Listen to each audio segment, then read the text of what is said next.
Donc avant tout, merci déjà pour l'organisation. Donc oui, je voulais un petit peu vous parler de ça parce qu'en fait, ça résulte d'une petite expérience que j'ai eue après la dernière formation où des fois en discutant avec les stagiaires au cours de la formation sur les pathologies du sportif, je peux me rendre compte qu'il y a des choses qui existent encore dans la pratique quotidienne et c'est des petits pièges que moi j'ai rencontrés au cours de ma pratique. Et je me suis dit aussi que voilà, si quelqu'un avait pu me les dire un peu plus tôt, peut-être que j'aurais peut-être été un peu meilleur avec mes patients. Donc l'idée, c'est ça, c'est d'échanger ensemble aussi après, à travers le chat et un moment de discussion à la fin sur les différents pièges qu'on peut rencontrer en rééducation donc, du sportif et surtout voir comment on peut les éviter. C'est ça qui est important. Du coup, on va commencer avec la première information. Alors, hop, on va voir pour que je fasse passer les diapos. Tac. Alors,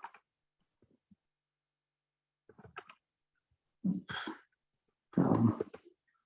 Tac. Est-ce que vous voyez mon écran là? Non, non, on ne voit pas, Maxime. Ok, je vais juste remettre écran partagé. Hop. Voilà, voilà c'est bon? Voilà, nickel. Ok, super. Donc j'ai voulu commencer avec ce premier piège. Alors vous allez me dire, j'enfonce déjà peut-être des portes ouvertes avec ce premier piège qui est de privilégier les traitements passifs. Mais en fait, ça, voilà, ça résulte de ce dernier stage où on discutait. En fait, il y a un des stagiaires qui vient me voir et qui me dit ah, c'est super, demain on va voir la pubalgie ensemble. J'ai une de mes collègues qui a un patient qui a une pubalgie, puis elle galère un petit peu depuis un moment, on n'arrive pas à progresser. Et donc, du coup, d'un point de vue pédagogique, je me dis, c'est super, prends les informations sur ce patient-là, son bilan, ce qui a déjà été fait, et puis on va discuter ensemble comme ça autour de ce cas clinique. Et donc, on arrive un petit peu à ce qui a été fait en rééducation, et là, j'apprends que les traitements qui ont été effectués, c'était des étirements et de la kiné viscérale. Et c'était à peu près tout. Peut-être qu'il y avait un autre truc, mais en gros, c'était la majeure partie du traitement. Et là, forcément, en fait, quand on réfléchit, ça me paraît logique qu'il n'y ait pas de très bons résultats parce que la plupart, l'ensemble des traitements, c'était des traitements passifs. Et donc, c'est pour ça que je voulais quand même commencer par ça parce que voilà, on peut encore se retrouver avec ce genre de choses. Et c'est important voilà, d'avoir à l'esprit que le traitement passif, aujourd'hui, c'est vraiment prouvé que ce n'est pas suffisamment efficace dans le traitement mais de la plupart des pathologies. Là, je ne parle même pas même de la rééducation des sportifs. Je pense que c'est aussi vrai dans les lombalgies, les cervicalgies, etc. C'est des choses à éviter. Et donc, du coup, pour ça, là, je vous ai mis un petit peu ce game over, c'est-à-dire que le bon vieux triptyque, comme des fois on peut entendre, massage, électro et complexe, enfin complexe et froid, enfin voilà, ça ne marche pas. Ou alors, en fait, ça va marcher peut-être sur un très court terme. Le patient va sortir de la salle et va se sentir un peu mieux. Mais en fait, ce qu'il faut avoir à l'esprit, et notamment avec les sportifs, c'est que sur le long terme, on n'a pas du tout de bons résultats. Et notamment parce qu'on a un rôle qui est important avec la rééducation des sportifs, c'est bien sûr les améliorer, de leur permettre de guérir de leurs blessures, mais surtout aussi éviter les récidives. Et donc là, si je prends l'exemple d'un patient avec une pubalgie ou une lésion musculaire, en fait, si je fais que des traitements passifs, j'ai toutes les chances, d'une part, de pas bien le rééduquer et surtout de l'amener vers d'éventuelles récidives. Donc voilà, c'est des outils qui sont dans la boîte à outils des masseurs kinésithérapeutes, mais aujourd'hui, en tout cas, ça ne peut pas être le traitement majeur en rééducation de manière même globale, pas uniquement avec le sportif. Du coup, vous allez me dire, OK, mais qu'est-ce qu'on peut faire? Qu'est-ce qu'on a comme autre solution? Alors, vous savez de toute façon qu'il y en a plein d'autres, mais j'essaie de vous proposer des petits trucs. Imaginons que vous avez vraiment un patient qui peut strictement rien faire, OK, vraiment, donc, par exemple, pour une blessure du membre inf, si je vous prends un patient qui est plâtré de la cheville jusqu'à la hanche, des deux côtés, il peut toujours faire un entretien cardio du haut du corps, ce qu'on appelle aussi l'entraînement croisé, c'est-à-dire que si vous avez un patient qui ne peut pas faire de vélo, voilà, il peut faire par exemple du vélo à bras. faire d'autres choses, en fait, d'autres activités qui ne sont pas forcément l'activité spécifique. Tout ça comme but en fait de lutter voilà, contre le déconditionnement cardiovasculaire. C'est vraiment très important quand on a des sportifs, parce qu'il faut savoir que le déconditionnement cardiovasculaire, ça va très très vite. En une semaine, 10 jours, on a déjà des fois des choses qui vont diminuer. Donc il faut penser à faire ça avec vos sportifs. Un autre élément qui peut être intéressant et peut-être qu'on néglige un peu, s'appelle le crossing effect. Alors des fois on voit cross éducation, en français ça peut être l'effet croisé.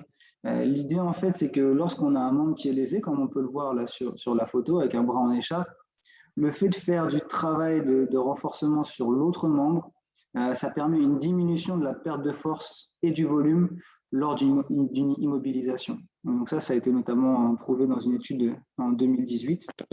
Donc c'est une option qui est très intéressante et qu'il ne faut pas négliger aussi avec vos patients. Et l'autre élément, donc ça je pense que c'est quelque chose qui est sous-utilisé et peut-être que ça va exploser de plus en plus en kinésithérapie, je l'espère, c'est l'imagerie mentale. Alors, vous ne le savez peut-être pas, mais dans cette étude d'Anakawa, en fait, ils sont amusés à faire des IRM pour voir en fait les zones qui sont activées par le cerveau entre l'imagerie mentale et le mouvement. Et en fait, on se rendait compte qu'à peu près, on stimulait à peu près 80% des zones du cerveau avec l'imagerie motrice par rapport en fait au moment où on réalise le vrai mouvement. Donc en fait, c'est vraiment énorme. C'est quand même une option qui est super intéressante. Là, vous avez votre patient qui ne peut pas du tout bouger. Et ben voilà, au moins peut-être qu'avec l'imagerie motrice, on peut stimuler des choses. Et donc ce que je vous mets, c'est que le mouvement, imaginez ne serait-ce que le mouvement active majoritairement les mêmes régions cérébrales que si on le réalisait.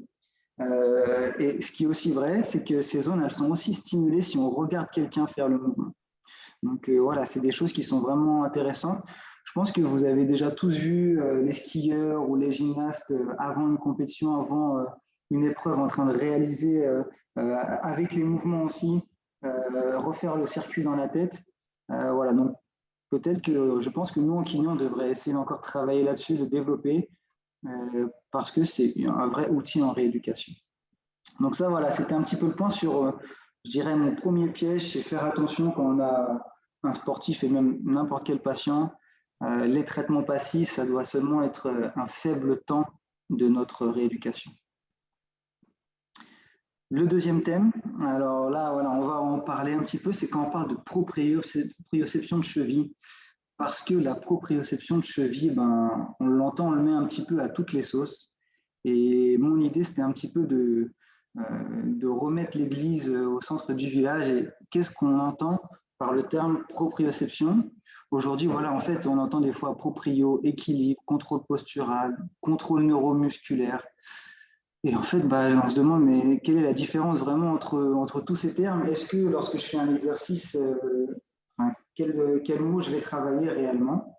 Et donc, du coup, voilà, ça c'est important parce que en fonction de certaines pathologies, bah, des fois, on peut passer à côté d'éléments clés, on peut se faire piéger, justement.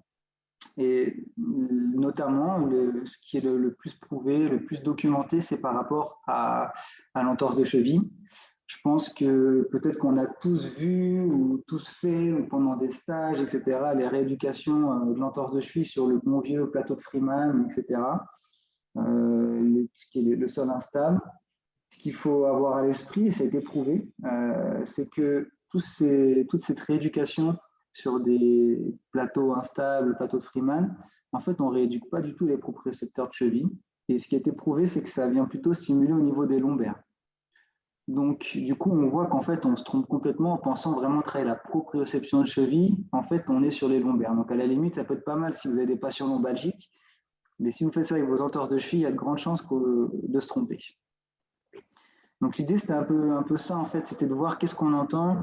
Vraiment, pour les puristes, la définition de la proprioception, en fait, c'est de connaître, c'est d'être capable de repérer la position ou le sens du mouvement, en fait. C'est en fait les termes de kinesthésie et statesthésie que l'on regroupe en fait sous le terme de proprioception.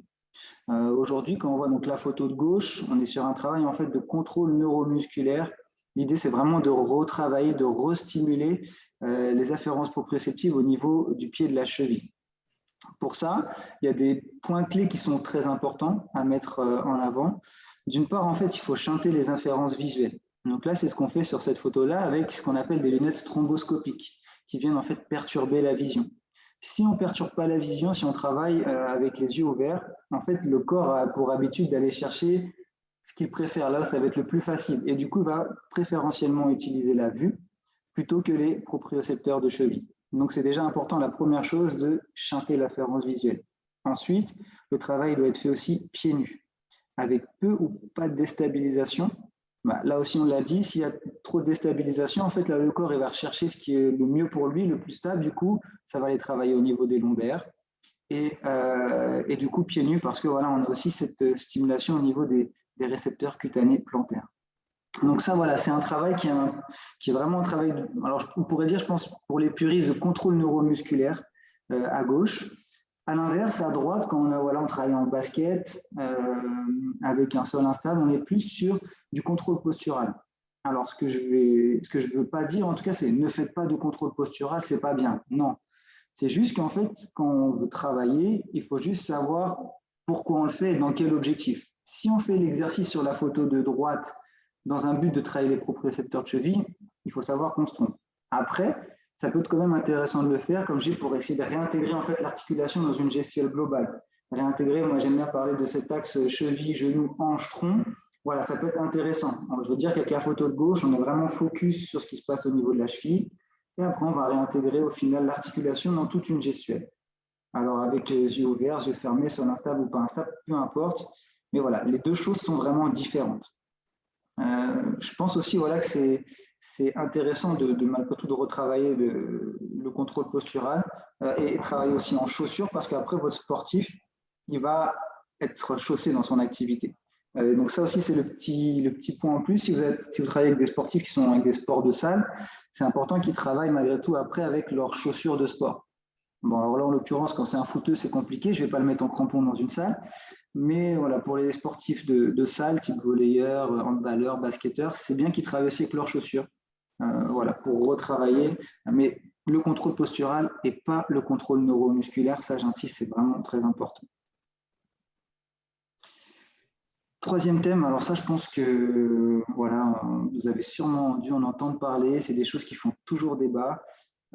C'est se priver de la chaîne ouverte. Alors, post-RLCA, c'est reconstruction du ligament croisé antérieur, donc c'est post-ligamentoplastie.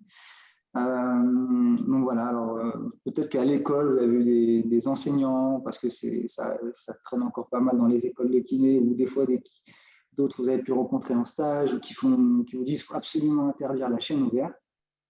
Mais la question, c'est de savoir, mais pourquoi en fait? Alors du coup, il y a cet article-là que vous voyez au centre, et donc je vous le traduis pour ceux qui veulent par rapport à l'anglais. C'est en gros, j'adore en fait ce titre, c'est Qui a peur du grand méchant loup? Et je trouve ça vraiment, c'est très représentatif en fait en parlant de la chaîne ouverte. Voilà, c'est un peu l'idée générale des fois qu'on peut entendre, c'est vraiment la chaîne ouverte. Il ne faut surtout pas faire de chaîne ouverte sur une ligamentoplastie. Mais en fait, pourquoi? Et dans cet article-là, je vous invite à le lire. Il est assez court. Et vraiment, on voit en fait comment on peut un peu détruire ces dogmes autour de la chaîne ouverte. Donc, notamment, vous avez Snyder Meckler, donc, qui est une Américaine qui a beaucoup travaillé sur la chaîne ouverte. Bon, après, elle, c'est un peu la végane de la chaîne ouverte, si vous voyez ce que je veux dire. Elle est vraiment à fond à la chaîne ouverte. Des fois, il faut peut-être prendre un peu de recul, mais en tout cas, voilà, si vous voulez plus d'infos par rapport à ça, c'est une auteure que vous pouvez suivre. Et donc, l'idée, c'était à travers deux petits articles que je vous ai mis dans le cadre, en fait, sur la gauche, voir en fait ce qui a été fait. Donc, il y a une étude de Fukuda en 2013 qui a comparé justement OKC, donc c'est chaîne ouverte, CKC, c'est la chaîne fermée, avec justement un début de chaîne ouverte à 4 semaines dans un secteur protégé. Et ça, je vais y revenir, c'est quelque chose qui est important. Et on voyait qu'à 3 mois, il n'y avait absolument pas de différence dans la laxité de genoux. Voilà, il n'y avait aucune laxité. Par rapport au groupe chaîne ouverte, alors oui, il n'y avait pas de diminution de la douleur, il n'y avait pas forcément une augmentation fonctionnelle par rapport au groupe chaîne fermée, mais, et c'est ça qui est important, il y avait une récupération qui était plus rapide de la force du quadriceps. Pourquoi? Pour moi, c'est vraiment important de parler de la chaîne ouverte et je trouve ça dommage de s'en passer dans la rééducation du croisé. parce qu'en fait, il n'y a aucun autre exercice qui permet de renforcer de manière analytique et isolée le quadriceps. Et on sait que le quadriceps, c'est un élément clé dans la rééducation des croisés. Et donc, en fait, en ne faisant pas de chaîne ouverte, on se prive, selon moi, d'un outil vraiment très intéressant. Et ensuite, donc, du coup, vous avez cette guideline de Van Melik qui a été publiée en 2016, qui est aujourd'hui peut-être un peu le texte qui fait référence dans la rééducation du croisé, où elle décrit en fait qu'on peut commencer à partir de 4 semaines post-opératoires, là aussi dans un secteur 90-45. Pourquoi en fait ce secteur 90-45? Parce qu'il a été prouvé que dans ce secteur-là, au final, on ne provoquait pas de tiroir antérieur. Donc, du coup, pas de contrainte sur le transplant. Et donc, on avait vraiment très peu de chances, enfin quasiment aucune chance de provoquer une laxité. Ensuite, elle décrit qu'on peut faire avec une résistance additionnelle dans le KJ ou sans résistance additionnelle dans le DIDT. Là, de mon côté, je mets quand même un petit bémol. Attention avec les résistances additionnelles dans les KJ. Donc, les KJ, c'est les ligamentoplasties avec une prise au tendon rotulien. Parce que souvent, on peut déclencher, le problème avec ces plasties-là, c'est qu'on peut avoir des douleurs type tendinopathie patellaire qui interviennent. Donc, attention à ne pas quand même introduire trop tôt ni de trop fortes charges additionnelles. Et pourquoi sans le DIDT? Parce que ce qui était montré, c'est que le DIDT pouvait justement être plus à risque de laxité. Donc, on prend un peu plus de précautions avec un DIDT. L'idée, c'est qu'après, au fur et à mesure, on va augmenter le secteur. En semaine 5, on passe sur du 90-20, 90 semaine 6, jusqu'à être quasiment en semaine 7 et quasiment en secteur complet en semaine 8 pour les deux types de greffe. Voilà, ça c'est la guideline, c'est ce qui aujourd'hui est prouvé, au final pour être très safe et ne pas prendre de risques. Voilà, donc après on peut se dire, il y en a d'autres, ça dans ma claire, elle vous dira que DJ1 elle fait de la chaîne ouverte, vous trouverez d'autres choses. Aujourd'hui ces guidelines-là sont faites pour dire voilà, c'est fait en sécurité. Ensuite, l'idée c'est, donc si ce n'est pas la laxité, pourquoi on ne fait pas non plus de chaîne ouverte? Est-ce que c'est par rapport aux contraintes sur le LCA? Et donc là, on a cette étude de 2012 d'Escamilla, il y en a d'autres, il y en a plein d'autres, mais celle-ci, elle est assez parlante. Du coup, voilà, on regarde, si vous regardez marcher sur terrain plat, au niveau des forces que ça applique sur le ligament croisé, ça met 303 newtons. Faire de la chaîne ouverte sur isocinétique à 60 degrés par seconde, c'est 349 newtons. Donc en fait, tout simplement, si on dit à notre patient, je ne veux pas que tu fasses de chaîne ouverte parce que tu mets trop de contraintes sur ton LCA, à ce moment-là, vous demandez à vos patients de ne pas marcher, parce que souvent on ne dit pas de chaîne ouverte pendant 3 mois, c'est un peu le dogme. Donc du coup, ça veut dire que logiquement, si on est logique par rapport aux contraintes qui s'appliquent sur le LCA, on demande à nos patients de ne pas marcher sur terrain plat pendant 3 mois. C'est exactement la même chose, en termes de contraintes en tout cas sur le ligament croisé. Donc voilà, c'est pour vous montrer que ce n'est pas forcément toujours logique et que ce dogme-là, en tout cas, je pense qu'on peut se libérer un peu de cette peur de dire surtout pas de chaîne ouverte. On peut faire de la chaîne ouverte dans un cadre qui est protégé, on est dans un secteur protégé, voilà, il n'y aura aucun souci et aucun problème par rapport aux croisés. Du coup, on continue un petit peu sur le croisé, parce que là aussi, en fait, je pense que la rééducation du croisé, c'est celle où on va retrouver un peu plus de dogmes en termes de rééducation du sportif. Et donc, du coup, c'était un peu le moment de les détruire. Il y en a d'autres. Je me suis limité à 10, mais je pense que j'aurais pu en trouver plein d'autres. Donc voilà, c'est la rééducation qui est uniquement basée sur le temps par rapport à la ligamentoplastie. Et donc, moi, ma vision des choses, en tout cas, je pense que c'est une rééducation qui doit plutôt être basée sur des critères objectifs et pas uniquement le temps. On va en discuter. Parce que empiriquement, en fait, la reprise de la course, par exemple, on dit souvent la reprise de la course, quoi qu'il arrive, c'est entre 3 et 4 mois. Et dans beaucoup d'études, et notamment d'une équipe française, notamment Alexandre Rambaud et collaborateur, donc Alexandre Rambaud qui est un kiné de Saint-Étienne, qui a pas mal travaillé sur le sujet, donc qui a fait un super article là-dessus sur les critères de reprise de course, et qui avait noté que dans énormément en fait, de références dans la littérature, on n'utilisait que le critère temps comme critère. Et aujourd'hui, voilà, on ne peut pas se contenter de ça parce que vous pourriez très bien avoir quelqu'un à 3 mois qui n'est pas du tout prêt pour la reprise de course. Et en fait, ça aurait forcément des effets délétères. Et donc, pour ça, il a défini certains critères comme la douleur inférieure à 2/10, une flexion de genou qui est plutôt bonne, un genou sec, une force isométrique du quadriceps et des ischios qui est déjà supérieure à 70% par rapport au côté non opéré, des tests de saut avec un bon contrôle du valgus et aussi une asymétrie inférieure à 30%. Et de dire que la reprise de course, ça peut être progressif. Forcément, on ne va pas tout de suite demander aux patients d'aller courir 30 minutes. On peut faire des protocoles, 1 minute de course, 1 minute de marche, ainsi de suite. Ce qui est important aussi, c'est de se dire que voilà, si votre patient n'a pas ces critères-là, bien qu'il soit à 3, 4 ou même 6 mois, en fait, on sera délétère si on le renvoie à la course. Ça, c'est vraiment important.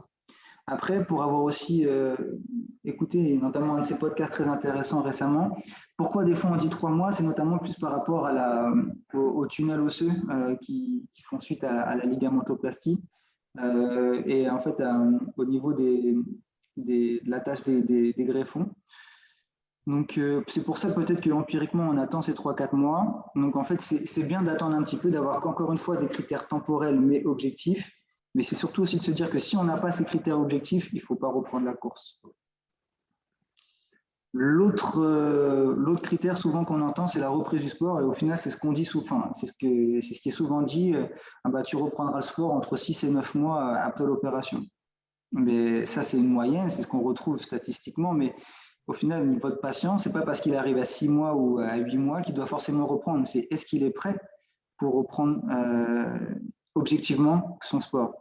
Et là, c'est ce qu'on regarde, c'est une autre étude qui a été publiée, c'est que 32% des études n'utilisent que des critères temporels, contre seulement 13% avec des critères objectifs. Donc, qu'est-ce qu'on entend par des critères objectifs? C'est des tests de force, des tests fonctionnels, des répétitions sprint. Voilà, tous ces éléments-là qui nous montrent, qui nous prouvent que le patient est prêt à repartir sur le terrain. Ça ne voudra pas forcément dire qu'on est sûr qu'il ne se reblessera pas, ça, on n'est pas encore capable de le dire, mais au moins, on pense avec des critères objectifs qu'il est capable de reprendre son activité avec une intensité comme celle d'avant sa blessure. Et c'est là où je mets en fait un petit bémol. L'idéal, c'est peut-être au final d'avoir vraiment des critères à la fois objectifs et des critères qui sont temporels. Dans cette étude en 2016 de Grindem et collaborateurs, on voit qu'il y a une diminution de 51% du risque de rechute. Alors, on parle de toutes blessures confondues, pas uniquement de lésions du croisé. Au final, chaque mois, le retour au sport est retardé, jusqu'à 9 mois post-opératoire. Et on voit que 38% des rechutes chez ceux qui ont échoué au test RTP versus 5% pour ceux qui ont réussi. Donc, c'est là où on voit en fait les deux éléments.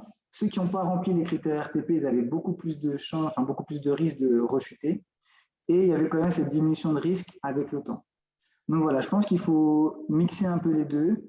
Et c'est là, en fait, on a un peu le meilleur cocktail.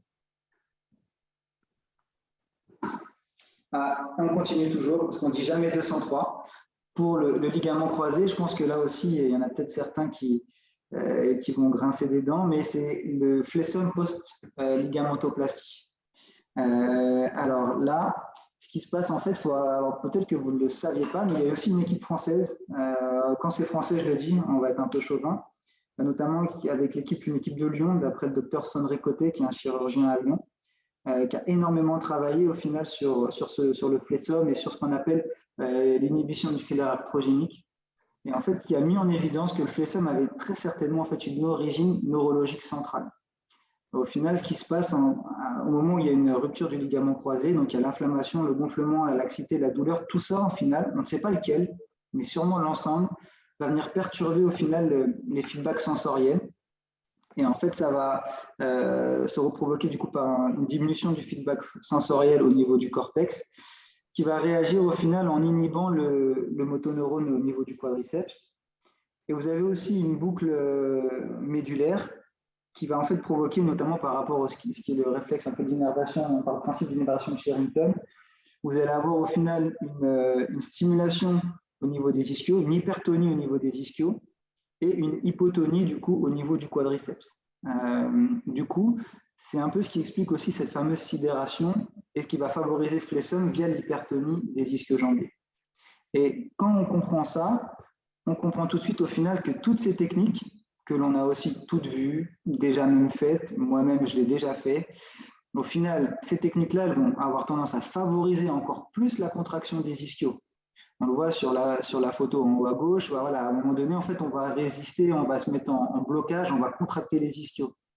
Pareil, l'exercice de l'écrase-coussin, c'est un exercice de co-contraction, et du coup, vous allez quand même continuer à contracter vos ischios. Du coup, on reste dans cette boucle de surstimulation des ischio-jambiers, Et encore une fois, par ce mécanisme en fait médulaire, eh ben, on ne va pas atténuer l'hypotonie, l'inhibition au niveau du quadriceps. Du coup, pour ça, il y a des techniques qui ont été prouvées, notamment des techniques d'inhibition de contracteurs lâchés. Mais l'idée, il faut absolument avoir à l'esprit qu'il faut en fait stopper absolument ces techniques-là, les postures et dans l'extension comme ça avec des poids, pour lutter contre les flexums, parce que là, on est plus délétère qu'autre chose.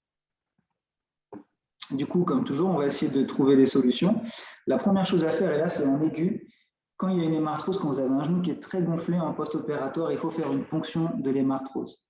Parce que du coup, on l'a dit précédemment, notamment tout ce qui est le gonflement va avoir aussi une influence sur le feedback sensoriel.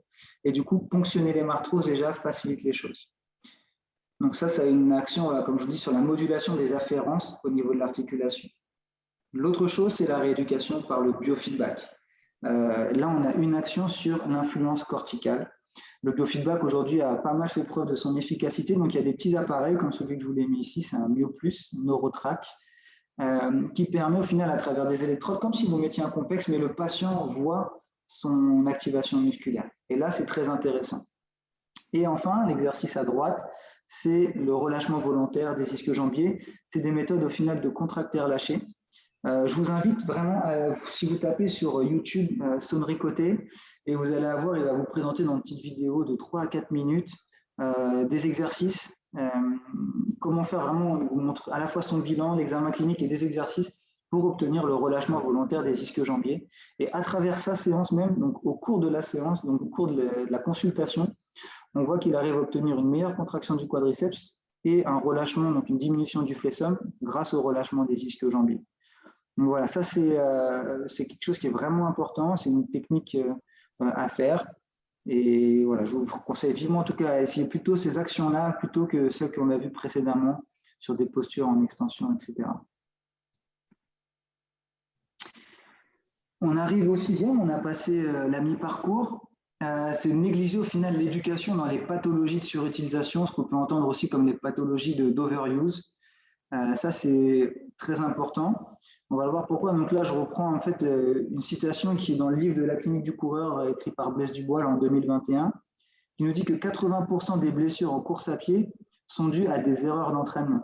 Et donc, quand on comprend ça, en fait, on a déjà compris qu'au final, 80% quasiment de notre traitement devait en fait s'appliquer sur ces fameuses erreurs d'entraînement. Donc du coup, quelles sont-elles ces erreurs d'entraînement ?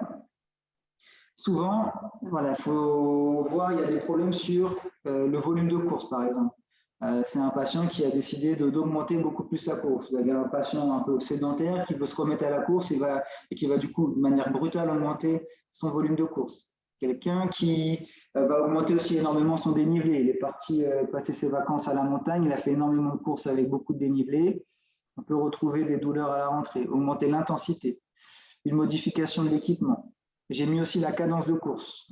La cadence de course, une cadence faible, peut aussi des fois être un facteur, en tout cas, d'augmentation des contraintes et qui pourrait s'expliquer, qui pourrait expliquer des fois certaines pathologies. Ce qui est important, donc, du coup, c'est d'éduquer le patient pour ne plus commettre ces erreurs-là, notamment sur la cadence de course. Alors, des fois, on entend parler de cadence autour de 180 pas par minute. Ça peut des fois paraître un peu difficile. Déjà, même si les patients, en tout cas, augmenter la cadence de course, peut-être déjà autour de 170, etc. Ça peut déjà être assez intéressant. Corriger déjà le volume de course. Si votre patient, à un moment donné, vous voyez qu'il a fait cette erreur-là, c'est de redonner des protocoles évolutifs avec, comme je vous dis, des fois des séquences avec 2 minutes, 1 minute, 5 fois, puis après 3 minutes, 3 minutes, 1 minute, puis après 4 fois 5 minutes, etc. En remontant progressivement le volume de course, tout ça pour que le corps se réhabitue. Ne serait-ce que si on fait en fait tous ces éléments-là, comme je vous dis, on a déjà à peu près 80% du traitement d'effectuer. Et après, en effet, il y a d'autres interventions, peut-être que je disais au début, des interventions un peu plus passives qui peuvent intervenir. Mais déjà, en fait, à travers ça, on a de très bons résultats. Et notamment, donc ça, c'est une étude qui a été faite dans leur Jean-François Esculier et Blaise Dubois, donc ça vient un peu de l'équipe de la clinique du coureur. Ils ont fait en fait une étude où ils ont mis 3 groupes, un groupe qui était basé juste sur l'éducation, un groupe sur éducation plus exercice, et un autre groupe où ils faisaient éducation plus correction de la foulée. Au final, ce qu'ils ont remarqué, c'était que l'addition des deux autres éléments n'améliorait pas forcément les aspects fonctionnels. Ils en ont déduit que notamment l'éducation, c'était l'élément clé dans la prise en charge des syndromes fémoro-patellaires liés au final aux erreurs de course à pied. Donc voilà, ça c'est un outil, un élément qui est important. Pensez justement voilà, à l'éducation chez les sportifs. Pensez donc du coup, ce qui est très important, c'est l'interrogatoire. Essayer de comprendre comment est survenue cette pathologie, quelles erreurs a pu effectuer le patient, parce qu'on l'a dit, dans 80% des cas, c'est quand même énorme, il y a eu une erreur. Le 7e point, le traitement symptomatique dans la pubalgie. Qu'est-ce que ça veut dire? Donc, traitement unimodal, parce que des fois, vous allez voir, on entend parler de traitement polymodal. Donc, pourquoi ça peut être problématique? Déjà, en fait, un petit point sur la pubalgie. La pubalgie, c'est un peu ce qu'on appelle une pathologie de carrefour. Il y a plusieurs formes qui existent, en fait, qui ont découlé ce qu'on appelle du consensus de Doha, qui a notamment été décrit là, en 2015, avec différentes formes. Il y a une forme des adducteurs, une forme du psoas-iliaque, une forme qu'on appelle pariétale et une forme symphysaire. Ce qu'il faut avoir à l'esprit, c'est que ces formes, elles peuvent à la fois des fois être isolées, mais la plupart du temps, elles sont quand même associées. Et d'où l'importance au final d'avoir ce qu'on appelle un travail multimodal, et donc pas par exemple se contenter de faire du travail sur les adducteurs, il faut aussi aller travailler sur l'ensemble. Et donc ça, il y a plusieurs études, notamment un travail d'un groupe irlandais de Endaki, Franklin Miller, qui a publié quelques papiers là-dessus sur le traitement multimodal et qui a fait preuve de son efficacité. C'était assez intéressant. Moi, au quotidien, ici au centre médical de Clairefontaine, on a développé cet élément-là. Donc ça, c'est le First PTR, ce qu'on appelle. Au final, c'est une sorte de routine pour les patients où on vient travailler sur différents secteurs. La mobilité de hanche, la mobilité lombo-pelvienne, le renforcement des adducteurs, le contrôle, le verrouillage de la symphyse et le renforcement, le contrôle, le travail du transverse. À travers ces différents éléments-là, pour nous, c'est essentiel au final d'avoir validé tous ces éléments lorsqu'on a un patient qui vient avec une pubalgie. Après, on va peut-être insister plus ou moins sur un secteur en fonction s'il s'agit d'une forme des adducteurs ou une forme pariétale. Mais pour nous, c'est important, c'est ce qu'on appelle notre socle de base, que le patient soit capable de maîtriser tous ces éléments-là. Et donc, voilà, pour nous, c'est important de ne pas juste se contenter de faire du travail des adducteurs si on a un patient qui a une forme des adducteurs. Pensez à ça, pensez au fait que ça soit une pathologie de carrefour et il y a énormément de choses à faire. Donc, pour en revenir sur mon premier point, où je disais sur une pubalgie, faire du traitement de la kiné viscérale et des étirements, il manque énormément de choses. Je vous invite notamment à aller voir aussi voilà, sur la page du centre médical de Clairefontaine, il y a toutes les vidéos, plein de vidéos d'exercices, vous pourrez retrouver pour avoir des idées de traitement sur les pubalgies. Parce que voilà, je sais que c'est un cas qui est toujours un peu compliqué, la pubalgie, mais voilà, si on travaille dans l'ensemble, en général, on obtient de bons résultats. Alors ce point-là, je vais vraiment insister parce que autant les autres points, voilà, si on fait un traitement unimodal dans le cas d'une pubalgie, si on ne fait pas de chaîne ouverte dans le ligament croisé, au pire des cas, on n'a pas un traitement qui est optimal pour notre patient, mais on n'est pas dangereux en final. On ne peut pas dire qu'on est délétère. Mais par contre, dans ce cas-là, dans le cas en final d'une chirurgie de rupture tendon d'Achille, là, si on veut chercher à faire du gain en flexion dorsale, là, par contre, on va être délétère pour notre patient. Et donc ça, je dirais que c'est peut-être le point peut-être le plus important parce qu'au final, dans ce cas-là, on peut être amené à vraiment être dangereux pour notre patient. Et je pense au final, ça vient en fait un petit peu peut-être au final d'une déformation liée à notre métier de kiné ou ce qu'on a pu apprendre à l'école, parce que souvent à l'école, on a appris que tout ce qui était un peu restriction de mobilité, tout ce qui bougeait moins bien, au final, il faut aller pousser, tirer dessus, il faut aller le mobiliser pour gagner en amplitude. Et au final, ça peut être vrai dans beaucoup de cas, mais par contre, c'est complètement l'inverse lorsqu'on a un patient qui a été opéré d'une rupture du tendon d'Achille. Parce que le but, c'est vraiment d'éviter ce qu'on appelle l'allongement du tendon. Et donc là, c'est ce qu'on voit sur la photo. Au final, on voit qu'il y a dans notre bilan, au final, après post-rupture du tendon d'Achille, on doit mesurer ce qu'on appelle l'équin spontané pour voir justement, là c'est le cas, mesurer éventuellement l'allongement du tendon. Et pourquoi c'est très important? Parce qu'en fait, quel est l'impact de l'élongation? Donc ça, c'est tiré d'une étude de Silbernagel en 2012. En fait, l'élongation du tendon, c'est corrélé avec un déficit au test de montée sur pointe. On a beaucoup plus de difficultés à faire la montée sur pointe. L'élongation du tendon, ça affecte aussi la marge dans la capacité à générer de la force en flexion plantaire. C'est corrélé avec les degrés des symptômes et surtout, c'est ça aussi qui est plus difficile sur le long terme, ça va diminuer les capacités pliométriques. En fait, imaginez de toute façon que vous avez votre tendon d'Achille, c'est comme un ressort. Et imaginez que vous étirez votre ressort, ben forcément, il va perdre sa capacité, entre guillemets, élastique. Et du coup, ben, votre patient, surtout, imaginez que c'est un volleyeur, un basketteur, et ben, si on s'est amusé à faire du gain en flexion dorsale, et ben, il va forcément sauter moins haut, il va avoir beaucoup plus de difficultés. Donc ça, c'est vraiment un point essentiel à avoir à l'esprit. Du coup, quelles sont les clés là pour ne pas faire de bêtises?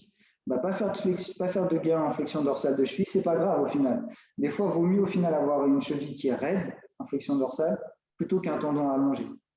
Et bon, peut-être que vous en avez déjà vu, moi j'en vois déjà beaucoup, des sportifs même qui ont jamais eu même de rupture de tendon d'Achille, mais qui ont des chevilles très raides avec quasiment 0 degré de flexion dorsale, et ça ne les empêche pas du tout de faire leur activité. Alors, c'est faux si c'est bien sûr une danseuse étoile, ou enfin ouais, on peut imaginer n'importe quoi, mais voilà, globalement, il vaut mieux avoir une cheville raide qu'une cheville avec un tendon allongé. Et l'autre chose, du coup, c'est de faire du travail actif, mais plutôt en flexion plantaire. Et même tôt, on peut faire très bien du travail dans la botte avec les talonnettes. Tout ça, c'est des choses qui peuvent être faites. Et là, je vous invite notamment à vraiment aller voir les travaux de Silbernagel qui a énormément publié là-dessus, là aussi avec des vidéos sur YouTube, c'est vraiment très intéressant. Alors, on va changer un petit peu de thème par rapport à ce qu'on peut retrouver aussi dans les pathologies du sportif. Et c'est notamment voilà, les lésions musculaires.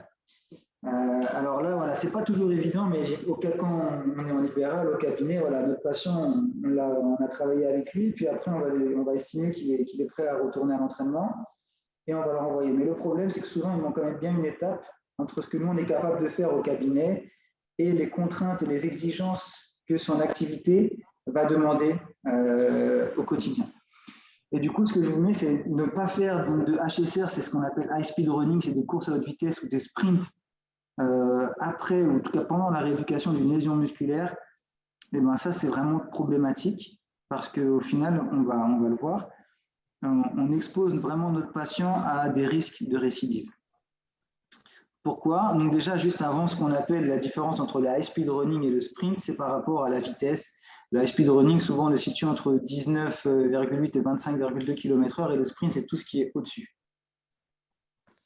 Et donc, pourquoi? Parce que du coup, il faut savoir que l'activation des ischio-jambiers, donc en fonction d'exercice, le sprint, c'est l'exercice qui active le plus les ischio-jambiers. Et du coup, ça fait même partie des critères du retour au sport. Les répétitions de sprint sont un élément du RTP post-lésion ischio-jambier. Alors, vous allez me dire, mais comment on va faire au cabinet, etc. Forcément, moi, ce que j'encourage, c'est à un moment donné, vos sportifs, vous êtes obligés de les sortir du cabinet si vous voulez les amener vraiment au maximum, au final, avant le retour au sport. Si vous voulez, qu'ils reprennent dans les meilleures conditions et surtout, leur donner le moins de chances possible de rechuter. Ça me paraît obligatoire à un moment donné, il faut s'organiser, il faut peut-être faire des groupes avec plusieurs sportifs que vous avez des lésions musculaires, mais il faut les sortir du cabinet, il faut aller sur le terrain, à la limite, faites-les courir s'il faut sur le parking, mais il faut qu'ils fassent des sprints. C'est très important. Et notez des courses aussi à haute vitesse.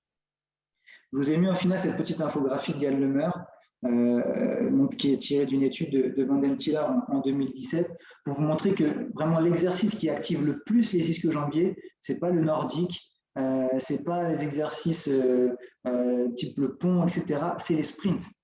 Et donc du coup, si pendant toute notre éducation, oui, vous avez fait faire des nordiques à votre patient, mais que du coup, il va ensuite aller sur le terrain et faire des sprints, il ne sera pas prêt. Il ne sera pas prêt parce que le niveau d'activation, c'est le sprint qui active le plus. Donc, pensez bien à ça, c'est vraiment très important. Le 10e point, et ça, c'est quelque chose qui est très récent. Je pense que ça, c'est vraiment encore aussi un peu comme l'imagerie mentale. Peut-être c'est des choses qu'on va entendre de plus en plus. C'est ce qu'on appelle une mauvaise gestion des focus attentionnels. Alors, qu'est-ce que c'est que les focus attentionnels? C'est la manière dont on va expliquer, donner des consignes à nos patients. Et donc, du coup, il y a différentes choses. Il y a ce qu'on appelle les focus internes et les focus externes. Un focus interne, et honnêtement, moi je l'ai fait pendant des années, je pense qu'on l'a tous fait, c'est que par exemple, quand on veut faire un travail de contrôle du valgus, on va dire à la personne, contrôle ton genou, laisse pas rentrer ton genou, garde ton bassin bien droit, garde ton tronc droit, incline pas ton tronc. On a tous donné ces consignes-là, je pense, quand on a fait notre travail avec nos patients. Et au final, voilà, moi, je me rends compte aujourd'hui, presque 10 ans plus tard, que pendant des années, j'ai sûrement pas été optimal dans mes consignes et que j'aurais pu faire mieux, et notamment en utilisant ce qu'on appelle des focus externes. Où au final, en fait, comme son nom l'indique, on va donner une indication au patient via quelque chose qui est extérieur. Par exemple, la patella va se diriger vers ce cône. Ou enfin, on va faire des exercices avec un bâton, on va demander à ce que le bâton reste à l'horizontale. Ou enfin voilà, plein d'exercices, plein de consignes comme ça, on va plutôt donner au patient en fait une focalisation sur un objet qui est extérieur. Et ça a été prouvé au final qu'il y avait vraiment une amélioration sur la qualité de l'apprentissage. Là, je vous invite cette fois à lire beaucoup de travaux d'Ali Gokler, qui a énormément travaillé, énormément publié dans le domaine. C'est une référence sur ce thème-là.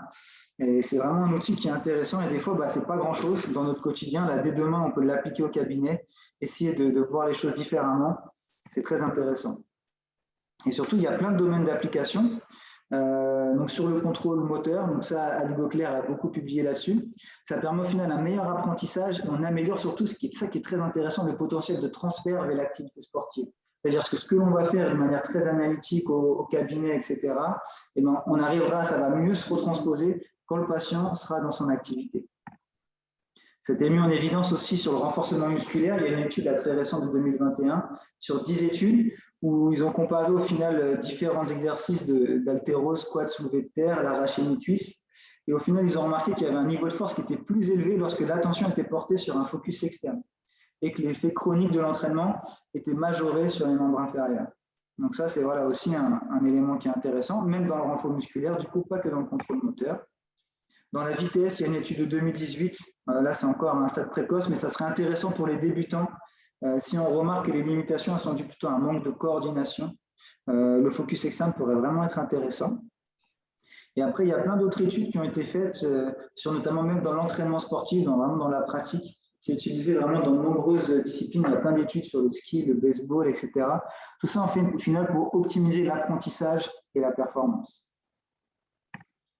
Et donc là, vous dites que c'est fini, mais bon, peut-être que vous le savez, je ne sais pas si Nicole l'a dit en présentation, je travaille pour la fédération de football et dans le foot, on préfère jouer à 11 qu'à 10. Alors, voilà, j'en ai trouvé une 11e parce que je pense qu'elle était quand même importante, c'est important de le préciser. Parce que des fois, vous allez peut-être vous dire, j'ai évité un peu tous les pièges qui ont été présentés, j'ai eu l'impression au final de tout bien faire, et pourtant, mon patient, ça va quand même pas mieux. Il n'y a pas d'amélioration. Voilà, j'ai bien fait de la chaîne ouverte, j'ai pas fait d'inflexion après une rupture de tendon d'Achille, tout ça, mais mon patient, ça va quand même pas mieux. Alors, en fait, c'est peut-être qu'on n'a pas bien pris en compte le contexte biopsychosocial dans son ensemble et qu'il y a peut-être des secteurs qui nous ont un peu échappé. Et l'idée, c'est vraiment plutôt l'idée de cette cuve où au final, oui, on va travailler par exemple sur une pathologie de surutilisation, on va modifier la charge de travail, la quantification du stress mécanique, on va modifier un peu tous ces secteurs qui peuvent être tous les éléments provocatifs, provoquant de la douleur. Mais au final, on n'a peut-être pas traité au final notre robinet en bas, il est peut-être bouché. Et du coup, bien qu'on ait un peu diminué la quantité d'eau, ça continue quand même à augmenter parce qu'on n'arrive pas à vider la cuve. Notre robinet est bouché parce qu'il y a d'autres éléments qui viennent nous perturber, le stress, la fatigue, les médicaments, les problèmes à la maison, etc., les problèmes au travail. Pour des sportifs, peut-être une situation contractuelle qui peut être problématique, le stress à côté. Et tous ces éléments-là, si on ne les prend pas en compte, des fois, on peut se faire avoir et on peut ne pas avoir des résultats. Donc, tout ça pour vous dire que voilà, même quand on fait, peut-être qu'on évite tous les pièges, qu'on fait ce qu'il faut quand même penser au contexte psychosocial. Et après, au-delà de ça, même quand on fait bien, quand on ne se trompe pas, même quand on va jusqu'à la 11e piège, des fois aussi on n'est que kiné, et des fois on n'a pas les clés.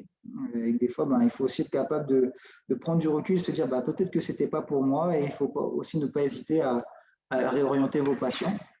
quand vous voyez que ça ne fonctionne pas. Donc voilà, du coup, je m'excuse parce que par rapport au titre où je vous parlais des 10 erreurs ou des 10 pièges à éviter en rééducation du sportif, c'était de la publicité mensongère. Au final, il y en avait 11. Et au final, même, il y en a peut-être bien d'autres. Donc, on va parler des 11 commandements en rééducation du sportif. Mais il y en a plein d'autres. Voilà, je pense qu'on a fait un petit peu le timing. On a passé une quarantaine de 45 minutes, trois quarts d'heure ensemble sur ces erreurs-là. J'en ai encore plein d'autres en tête et surtout, n'hésitez pas à partager avec moi d'autres idées que vous avez pu rencontrer au quotidien, parce que je pense que c'est comme ça qu'on peut enrichir les choses et faire ensemble. Peut-être qu'on peut aider aussi les plus jeunes qui commencent dans le métier et si on peut les aider à leur donner tout de suite les petits pièges à éviter, et ça leur permettra d'être plus efficaces dans leur pratique. Donc voilà, je pense qu'il ne faut pas hésiter. Et maintenant, je suis à l'écoute pour répondre à vos questions avec plaisir. Nico, je ne sais pas si tu veux reprendre la main pour les questions. J'ai noté toutes les questions. La première question, on nous demandait les liens YouTube sur les vidéos des relâchements des ischios. Ce que je te propose, Maxime, c'est que tu me les files et je les enverrai par mail à tous les participants. Oui, bien sûr, je vous ce que je peux mettre en final, par exemple, on peut mettre soit sur la page Facebook, ce qui me semble que c'est rediffusé en direct sur Facebook. Donc, à la suite, dans les commentaires ou sur une publication, voilà. Je vous mettrai les liens YouTube, à la fois, par exemple, de Sonnerie Côté sur les ischios, celle de sur le site Bernagel, par exemple, pour les exercices aussi sur les tendons d'Achille. Enfin, voilà, je pourrais vous mettre un petit peu tout ça, tous les documents, il n'y a pas de souci. Si vous voulez aussi, par exemple, si vous étiez intéressé, vous vouliez approfondir des articles, des références que j'ai citées, n'hésitez pas à me les demander, je vous les enverrai avec plaisir. La deuxième question qu'on avait posée, c'est combien de temps ne cherche-t-on pas la dorsiflexion en post-op du tendon d'Achille? C'est une bonne question. Au final, quasiment presque, ça se compte en mois en final. En tout cas, même on peut aller à 3-4 mois. Au final, en fait, presque des fois, j'ai certains docs qui me disent, en fait, on ne va pas chercher à la travailler, on va juste prendre ce qui vient. Globalement, au final, les patients, ils vont retrouver spontanément, au final, il faut savoir que le tendon, malgré tout, même quand on ne fait rien, il a tendance à s'allonger un petit peu. D'expérience, pour en commencer à en voir pas mal, j'ai quasiment jamais vu un tendon qui n'est pas allongé, même un tout petit peu. Donc, en fait, globalement, les patients, ils retrouvent toujours un peu de flexion dorsale. Donc, en fait, il n'y a quasiment jamais besoin d'aller vraiment travailler la flexion dorsale. Et comme je vous dis, vous allez avoir un patient qui sera peut-être un peu plus raide, il aura peut-être une petite dizaine de degrés en moins, mais ça ne sera pas dramatique. Donc, à moins que vous sentiez votre patient au bout de plusieurs mois, donc je vous dis même 3-4 mois, il est vraiment gêné par ça, il n'y a pas réellement besoin d'aller faire du gain de flexion.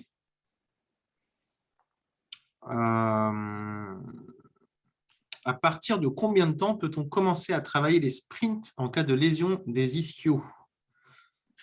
En fait, là, alors c'est pareil, là je vais rebondir un peu même sur le piège avec les ligaments croisés et la question du temps. Au final, ce n'est pas toujours une question de temps. Déjà, il y a plein d'éléments qui rentrent en ligne de compte, ça dépend de quel type de lésion. Il faut savoir quand on a une lésion musculaire, je ne l'ai pas dit, tiens, j'aurais pu en parler aussi, mais comme je vous dis, je suis limité. Mais déjà, on ne parle pas de tout ce qui est élongation, contracture, déchirure, ça c'est des choses qui sont à bannir. Mais on parle souvent de lésions musculaires par grade. Donc, il y a des grades 1 qui sont des lésions assez faibles, des grades 2, 3 qui sont des lésions de grade 3 avec un saignement, un hématome. Donc, en fait, déjà, en fonction du grade de la lésion, de la localisation de la lésion, est-ce que c'est une lésion de la jonction myotendineuse, une lésion de la cloison centrale, etc., les délais et les timings sont différents. Donc, déjà, ça, il faut l'avoir à l'esprit. Je ne peux pas répondre à cette question-là dans le sens où ça dépend du grade de la lésion, de la localisation de la lésion. Ça, c'est déjà une première chose. Ensuite, pour moi, donc, du coup, comme il n'y a pas de temps, c'est aussi beaucoup des critères. C'est-à-dire que déjà, dans un premier temps, il faut que votre patient il passe des étapes, des critères de validation, c'est-à-dire qu'il ne faut pas qu'il soit douloureux au testing, il faut qu'il ait déjà repris un protocole de course de footing normal, qu'il ait déjà retravaillé les courses à haute vitesse, et en fait, il faut qu'il ait validé toutes ces étapes-là. Et après, une fois qu'il a validé ces étapes-là, en effet, on va pouvoir éventuellement retravailler les sprints. Donc, en fait, je vous dirais qu'en fonction du grade de la lésion, les sprints, c'est la dernière étape, c'est la dernière chose à faire.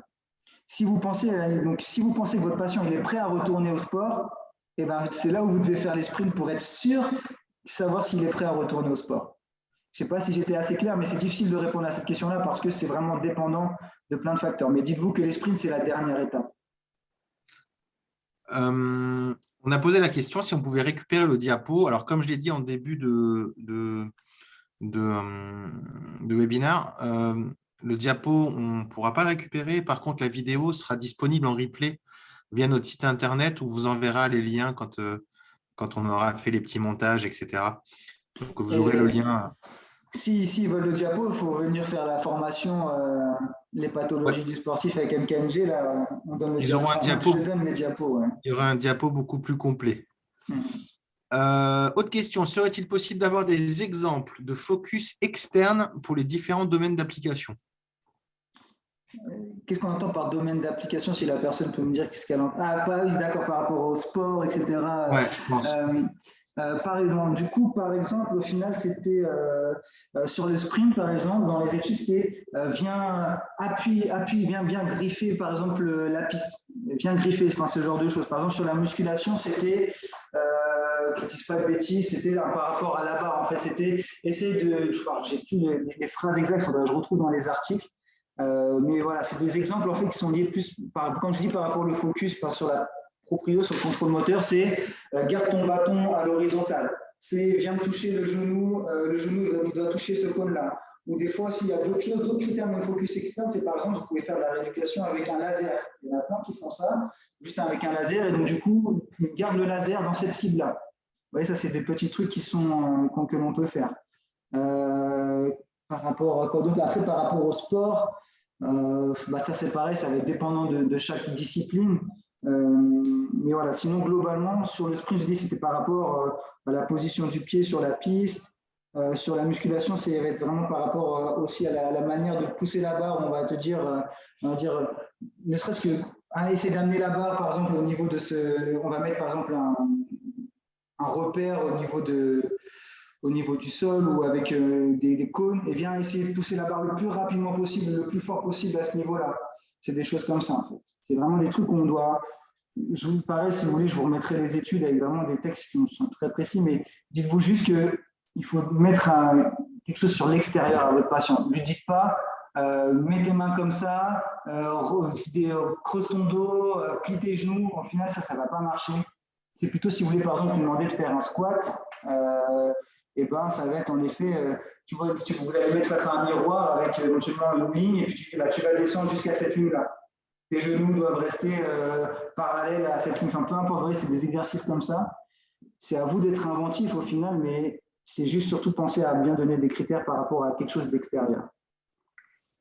Ensuite, il y avait deux questions sur les lunettes stroboscopiques. Je pense que ça a intrigué plusieurs personnes. La première, c'était lorsque tu dis shunter, à un moment donné, tu parlais de shunter l'action. Est-ce qu'il faut absolument utiliser des lunettes ou alors on peut tout simplement le faire en fermant les yeux? Et la deuxième question, qui se rapproche un petit peu, est-ce qu'il n'y aurait pas une solution plus économique par rapport à ces lunettes en proposant de la double tâche avec des stimuli visuels autres? En fait, ça reprend un peu ce que tu as dit tout à l'heure. Alors, la première question, par rapport aux lunettes thromboscopiques, en fait, on peut travailler les yeux fermés, c'est même des fois préconisé de travailler les yeux fermés. Là, du coup, on chante complètement, au final, on annule complètement l'impact de la vue. Les lunettes thromboscopiques permettent des fois de faire d'autres exercices, mais du coup, en fait, la vision, elle est perturbée. Le patient va quand même voir des choses, mais c'est perturbé. Et du coup, au final, c'est ce que je vous disais, c'est un peu le principe, c'est que il va aller chercher ce qui est le plus facile pour lui et du coup, il va aller se concentrer sur les propriocepteurs de cheville parce qu'il est en difficulté au niveau de la vue. Donc, bien sûr qu'on peut faire les yeux fermés, on peut faire plein d'exercices les yeux fermés et c'est très bien, il faut le faire. Et voilà, c'est juste pour faire varier les exercices. En termes d'économie, les lunettes thromboscopiques, surtout là, donc nous, on utilise le modèle Synaptech. Je peux vous le mettre dans la discussion. C'est pas excessivement cher. Alors, hop, Synaptech.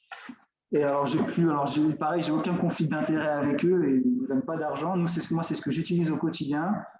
Et je crois que globalement, ce n'est pas excessivement cher et que ça reste abordable pour une bourse de cabinet libéral. Est-ce qu'on peut mettre au stimuli visuel? Le problème, si on fait de la double tâche, je ne suis pas sûr que du coup, au final, on stimule vraiment les propriocepteurs. On va être plus sur un autre travail. C'est important de le faire après des exercices en double tâche, mais on ne va pas se concentrer sur la rééducation des propriocepteurs de cheville. Parce qu'au final, il va justement, par rapport à la double tâche, il va surtout se concentrer sur sa vision plutôt que sur ses propriocepteurs de cheville. Donc, ouais, voilà, c'est plus ça. Mais je dis, regardez Synaptech, c'est pas très très cher. Ensuite, on a une étudiante qui nous a demandé si elle pouvait recevoir une attestation de présence. Alors, moi, ce que je vais faire, pour les gens qui sont inscrits via Digiformat, je vais vous envoyer un lien d'émargement. Et les personnes qui signeront ce lien d'émargement numériquement, je vous enverrai une attestation de formation de 2 heures, que vous pourrez, d'une heure, pardon, que vous pourrez, non, même 2 heures, allez, que pour les libéraux, vous pourrez le faire passer en crédit d'impôt sur la formation et pour les étudiants, vous pourrez justifier de votre présence au séminaire. Donc, il faudra bien signer cette feuille d'émargement. Ensuite, on t'a posé une question sur ton estimation des grades de lésions myoaponevrotiques et si tu trouvais un échographe compétent. Si je te laisse répondre. Alors, du coup, pour la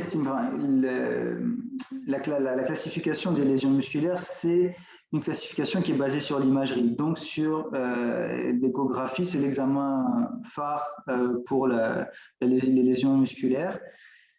Donc oui, c'est sûr que ça demande d'avoir un échographe qui est compétent. Donc nous, dans le foot pro, on travaille avec des échographes qui sont au top du top. Notamment, on pense à Dr Brasseur et Renou, qui sont vraiment les références en France aujourd'hui, et presque pour dire même plus que la France, pour la classification des lésions musculaires. Et c'est même d'ailleurs leur classification qu'on utilise. Mais du coup, c'est vrai que je dirais que pour vous, au quotidien, il faut essayer de se mettre en lien avec, essayer de trouver, en tout cas, se faire un réseau avec un échographe qui a l'habitude de faire du musculo-squelettique. Ça, c'est vraiment très important. Déjà, si vous avez un échographe qui vous envoie un compte-rendu d'échographie avec écrit élongation, allez voir ailleurs, entre guillemets, allez voir ailleurs, parce que voilà, c'est plus possible aujourd'hui de voir ça. Après, l'estimation, du coup, elle va s'appuyer sur la clinique, elle va s'appuyer sur le testing, le bilan. Il faut savoir que voilà, ce qui est important de voir, si un patient vous dit j'ai ressenti une petite pointe et puis j'ai continué, ça a été, voilà, je sens que j'ai un peu mal, mais ça va. Et puis si vous avez votre patient, il a fait une accélération, il a senti que ça a pété et il était allongé par terre, il pouvait plus continuer. On a déjà un peu une estimation entre ce qui pourrait potentiellement être un grade 1 et un grade 3, voire plus. Déjà, ça fait partie un petit peu, ça nous donne déjà une idée, ça nous oriente sur l'interrogatoire. Puis ensuite, on va faire notre testing musculaire. Donc, dans le testing musculaire, c'est contraction, étirement, palpation. Et en fonction de ce qu'on retrouve, les douleurs aux contractions, etc., c'est pareil, ça va un peu plus nous orienter. Peut-être qu'après aussi, on va retrouver un hématome important qui montrera qu'il y a eu un saignement majeur et qu'on sera plus vers un grade 3 ou 4.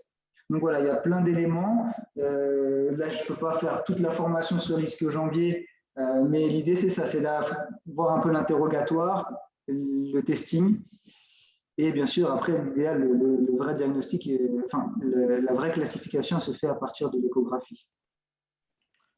Ensuite, tu avais une question sur… on va répondre encore à 2 questions, puis après, pour ce soir, ça ira. Tu avais 2 questions. Donc, la première, c'était lors du travail en post-LCA, dans le secteur de 90-45, est-ce que tu as des contraintes qui sont plus importantes en excentrique qui s'appliquent sur le greffon ou est-ce qu'on peut aussi travailler en excentrique? On peut travailler en excentrique. Le 90-45, en fait, c'est par rapport, vous le savez, de manière anatomique et la biomécanique du genou. Quand on va faire une extension de genou, voilà, il y a des micro-mouvements qui se font. Et voilà, ce qui a été prouvé, c'est qu'il n'y a pas de tiroir antérieur entre 90 et 45, quel que soit le mode de contraction. Donc, on peut faire de l'excentrique sans problème. Il n'y a pas de problème. Et puis, la dernière question, parce qu'il en faut une dernière. Au foot, je t'ai fait une allusion au foot tout à l'heure avec les 11 joueurs. Maintenant, au foot, c'est quoi? C'est 5-6 remplacements.